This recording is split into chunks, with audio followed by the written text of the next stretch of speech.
Alright guys, so I'm taking a look at the new Geely Monjaro here, and I'm going to start from the top there. So let's look at the windshield. You got rain sensing wiper detection cameras and some safety cameras integrated in there. There's a nicely tinted windshield. When we come down to the bonnet, you got these very nice design creases on it, makes it look nice.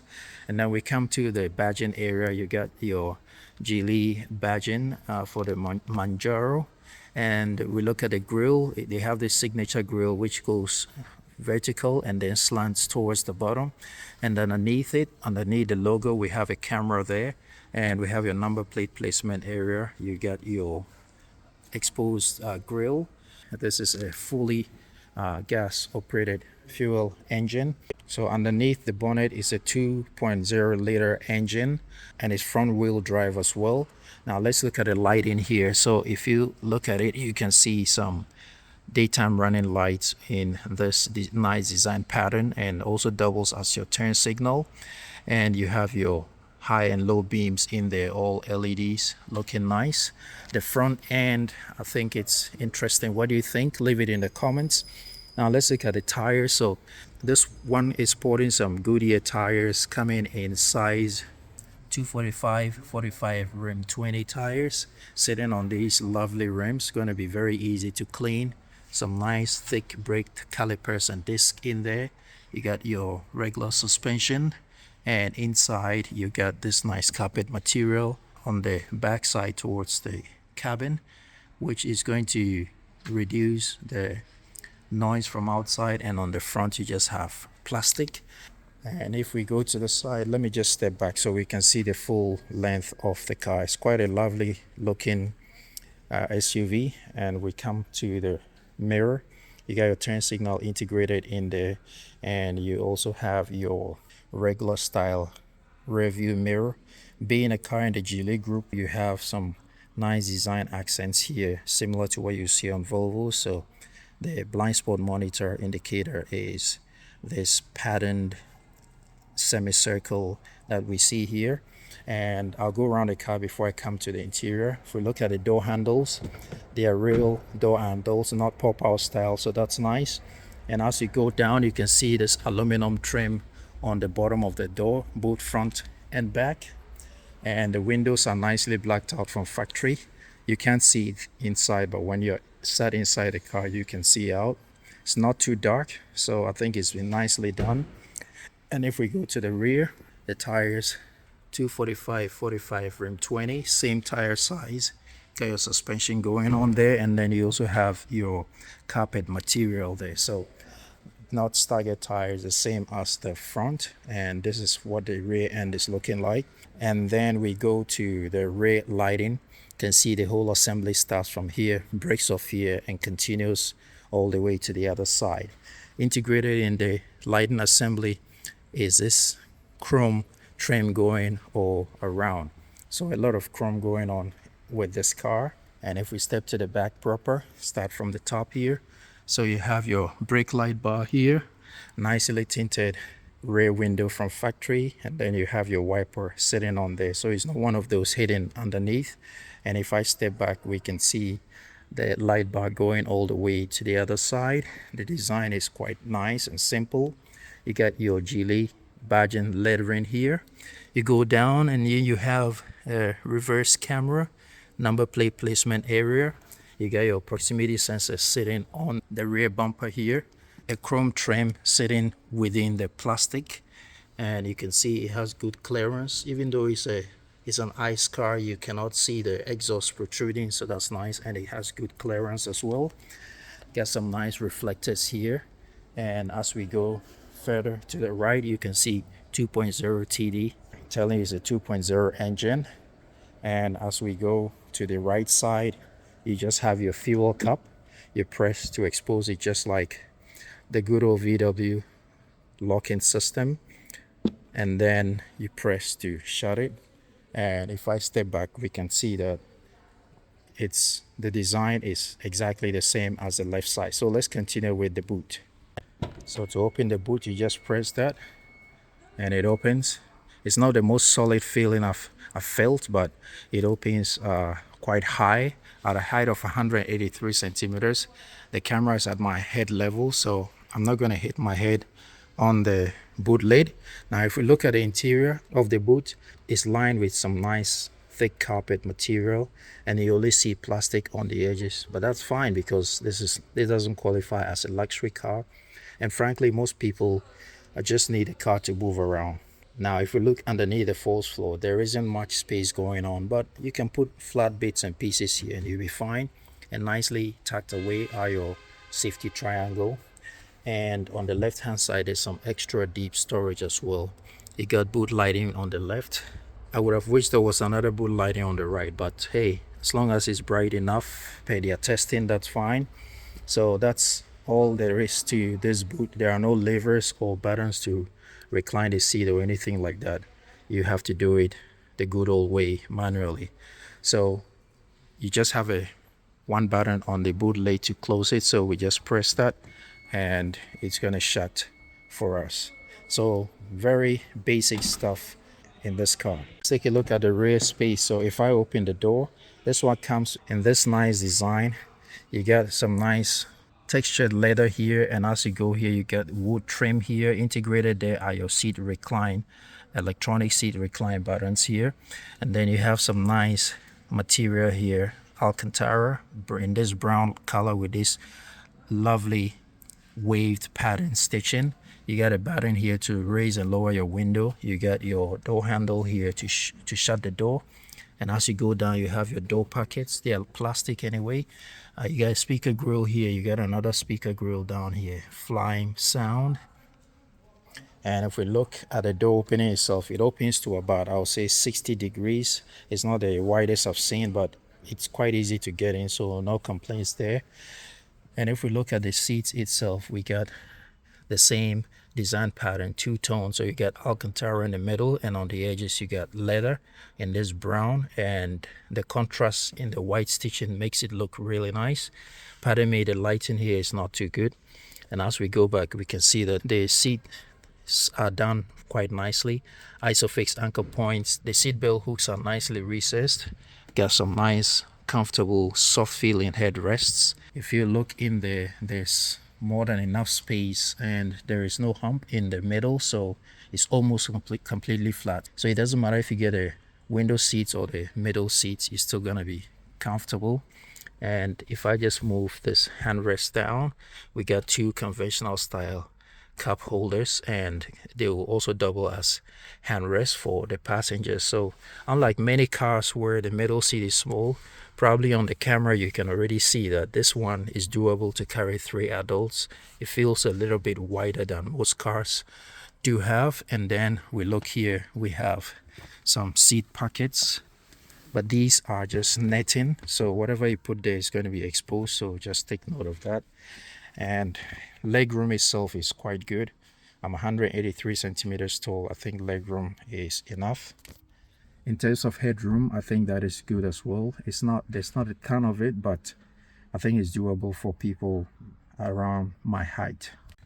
If we look here, underneath we have a storage area, and then you have two charging ports, one type A, the other is type C, and you have a nice small screen here to control the climate and the seat heating and the ventilation for the seats. You got mode here, so you can do basic climate control changes here, and then you have some nice air vents here, and they feel very tactile to move around.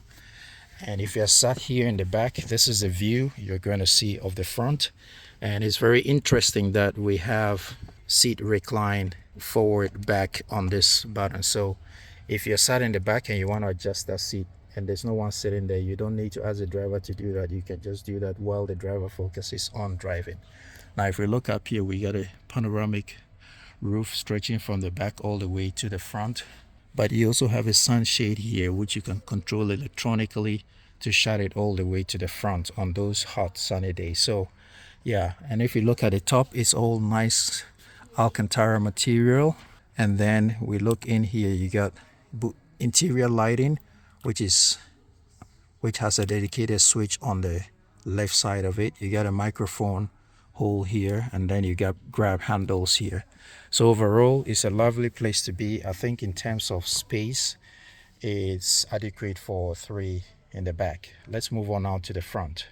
Going on to the front, we just open the door and the configuration is the same as the rear. I like that they have real levers, good old levers for opening the door without depending on electronics. But we have some leather here, wood trim, basically the same design as what we saw in the rear. And if we look at the front seats, they have the regular seat forward back recline buttons, some very sharp nice bolsters here, side bolsters, and the seat itself is quite wide. The design is the same, but the seats are quite wide, and that's something to note. If you're going to be carrying passengers who are wide, then I think these seats will do the job. It has nice perforations here in the seats, and then you also have airbag here, I believe inserted in the side of the seat. So just sitting in the seat, let me start from the top here. So it's interesting that they have this style of a sun visor. So this is still new, so it's covered by this plastic, but you have your vanity mirror here, as you can see, and then underneath it you get this tinted sort of glass, maybe plastic, but let's call it glass, which will help prevent the sun from hitting you, but still you can see out. It's one of the few cars that I've seen doing that. And right above it you have a microphone hole here, you got a grab handle, and you got that same Alcantara material stretching. On the A pillar there's a speaker there, and you can see the dash is quite low, so it's going to be easy to see out. Nothing fancy, just good old dash design. You got some nice big air vents here, got a nice design pattern here on this black material. You got a full screen here for the driver and the passenger, so you can activate the front passengers infotainment screen. So this one is dedicated to the front passenger. As you can see, you can control your music, and you can do climate control changes here and there. So this is basically for the passengers entertainment, and the main infotainment, we'll take a look at it in a second. But if you look at it, I have more than enough leg room sitting in this setting. Headroom is good as well, I would say. If you're very tall, this might not be, maybe you can move the seat down a little bit. It might not be the best for taller passengers. But if we look down here, we got a glove box, and there's a real button to open it. It is quite deep and spacious. It's not lined with felt or anything like that, but the space is good. If you want it to be, if you don't want things to rattle about, you can just line it with some felt and you'll be good to go. And down here you got some small storage area, and underneath there are some charging ports as well. There's an area here to grab for those off-roading times. That's if you're going to off-road. And so when you're sat in the front passenger seat, this is what you're going to see. Now let's move on to the driver's seat. Now let's take a look at the driver's side. So when we open the door, obviously the design is the same, with the exception of the driver having 4 buttons to control the windows, lock, unlock, lock the window, especially for kids in the back, and tuck in the rear view mirrors and control the mirrors. And when we look at the driver's seat, you got the regular buttons, lumbar support, seat forward, back, recline buttons here, all pretty standard. But the seats are wide as well, just like the other seat we saw. Let me just sit inside. So let's start from the top here. You got a nicely illuminated SOS button, you got a hazard button here, and then you got this lever here to open and close the sunroof and the sunshade. And then you got dedicated buttons here to press to turn on the interior lighting. You got a microphone hole here, all sitting on this nice design assembly. And the sun visor I showed on the passenger side is the exact same thing here as well. And we come to the center storage area. You press it and then you lift it up to expose this storage area. Inside it's not lined with felt or anything, but it's of a, I would say, adequate size. And then you just press to shut it. Nothing fancy, but it also doubles as a handrest for when you're driving. It's not the softest I've seen, but it has some softness to it. I don't think your hands or elbows are going to be painful after many hours. It doesn't feel like it. And then if we look up here, you got your good old handbrake lever here. You got your gear lever here, which has a nice design to it. It fits in your hand, and I like that it's not too big, so so any size of hand is going to be comfortable in here. So you just push it forward and back, and then you press P to park. So all very intuitive, all sitting on this nice wooden housing. And then you open here, you slide this away to expose your cup holders, a smaller one here and a bigger one in front.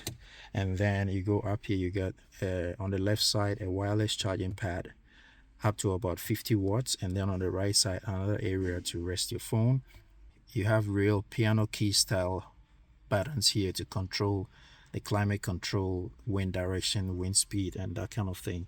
So that's nice. And right above it are your air vents, and I like that these are very easy to hold, so it's going to be easy to control whilst you're driving rather than doing it on the screen. So that's nice.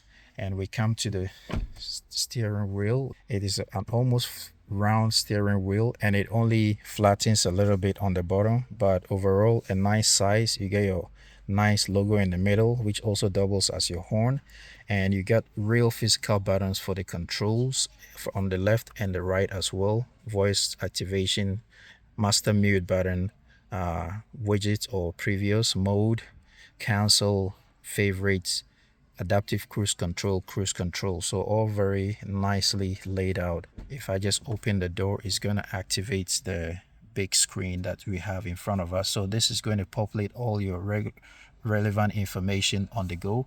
And you can see it has HUD as well. At the moment it's turned off, but you have the HUD, and you also have the screen behind the steering wheel, and it's very big as well, so you're not going to be struggling to look at things. Very legible, I would say. So we take a look at the main infotainment screen. So the battery was down. I just had to turn it on to activate it. So let's take a look at the infotainment screen. I won't say the crispest I've seen, but in this price range, I think it's adequate. You got your connectivity going on there, and then you got your quick use buttons down here. So you have a widget here for your music. You got this one to populate your downloaded apps. You can see the refresh rate is not as smooth as the expensive ones that I usually show. And then here you got car settings here. You can do all the settings here, and if this car is going out, it's going to have English, obviously. And then you have your AC control in the middle. You got your fan speed. You got a 360-degree camera here, and that won't populate because there's not enough battery in this showroom car. And then you have a phone call button as well. And to go back, you just press this O here, and you can also populate some widgets on the screen as well. So in this price range, I think it's good. Up here on the dash, we got a speaker grill, a woofer right there, and that explains why the HUD is off too. You get a nice size interior rear view mirror here. And if we just look here, like good old cars, you have a pocket here for storage. Not quite big enough for a wallet. Who uses a wallet nowadays? But to drop in some coins or some highway toll cards and things like that, it's usable space, or something you just want to keep out of the way. So yeah, that's basically what this car has to offer.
All right, guys, so that's the end of this video. Thank you so much for sticking around. I'm truly grateful. If you enjoyed the video, do your boy a favor and smash the subscribe button so we can grow this channel together. Till I see you in the next video, guys, ride legal, ride safe always. Peace, and I'm out.